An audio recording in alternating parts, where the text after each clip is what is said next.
In this tutorial, I'll show you how to add a gift message on Etsy using a simple and practical method. First, understand this. Adding a gift message lets you include a personal note with your order, making it perfect for birthdays, holidays, or special occasions. Now, if you want to add a gift message on Etsy, here's what to do. Start by opening the Etsy app or website and choosing the item you want to buy. Click Add to Cart to proceed.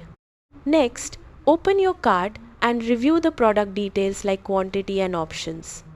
After that, check the option that says this order is a gift. This step is important because the gift message option only appears after enabling it. Once enabled, you'll see a field to add a gift message. Type your message in the box. Keep it short, clear, and meaningful, like a simple note for the recipient. Then, proceed to checkout and complete your order as usual. That's it. Adding a gift message on Etsy is a quick way to personalize your order and make it more special for the recipient.